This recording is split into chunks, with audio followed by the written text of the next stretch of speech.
lieliska diena, pareizāk vakars. Izbrauksim vienības braucienu MTB trasi, un šeit līdz Lorupas gravai būs tātad neutralizētais starpceļa auto. Atgriežās vecais virziens uz Rāmkalniem. Būs daži jauni elementi, kas pirms 4-5 gadiem nebija. Un viens no interesantākajiem būs tieši tas, kas nācis no Siguldas MTB Grand Fondo. Nu, tad braucam un skatāmies. Vienkāršākās trases vietas pārtīsim lielākā ātruma.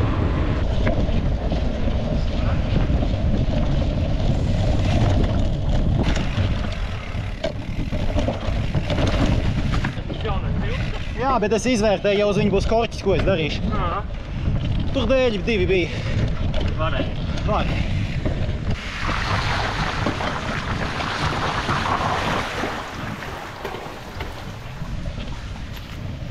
Teku pa kreisi. Nu, es zīmīgi. Bet te ir bijis pļāvējs, tā kā vispār viss forši. Tagad sākās jaunā cilpa, kā mēs sakam, Grand Fondo cilpa, jo tas pirmās sacensības, kas šeit gāja reiz cauri. Nu, pāris vietas būs samērā nervozes, esat prātīgi.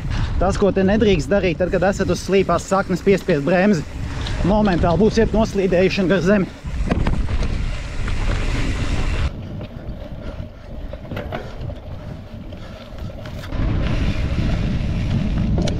Tagad būs grāns nobrauciens, bet dēļ pēdējiem lietiem viņš ir diezgan interesants palicis. Ir izskalojumi un akmeņi, un tūp pašai apakšai ir strauji jāroj pa kreisi tā kā iekšā.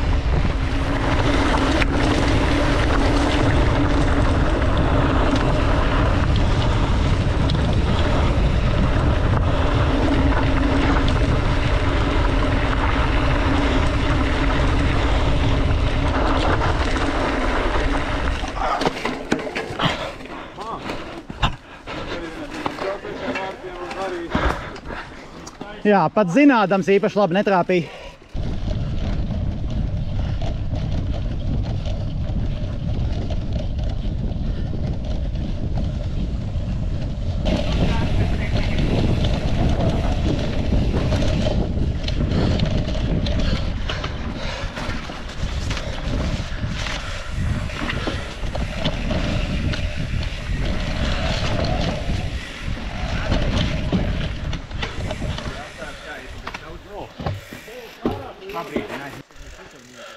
Nu jau tāds naidīgs palicis.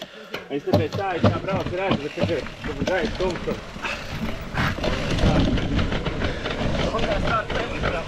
Šitas būs pārgājiena gabals. Jā.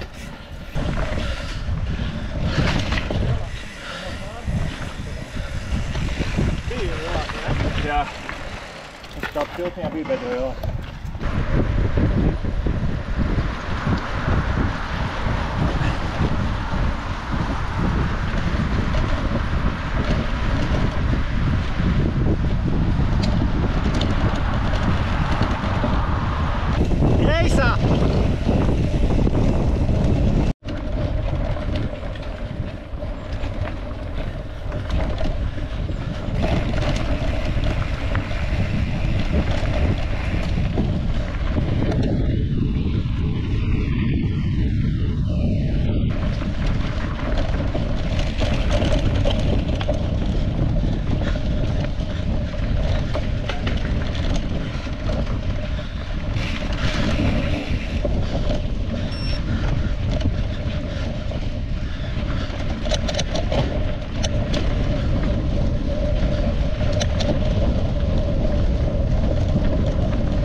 Skaidrs, iespējams, ir grūtākā daļa trasē.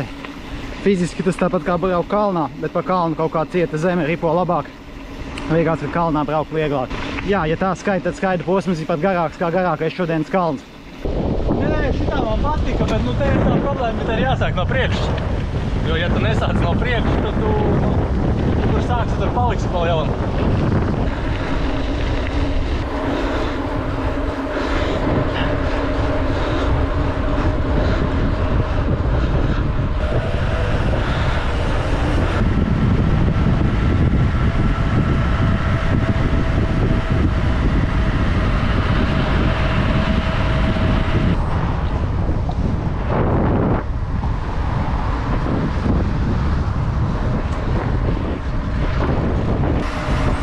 priekšā vēl svinīgais brauciens Siguldas kalnā, un tad esam finišā.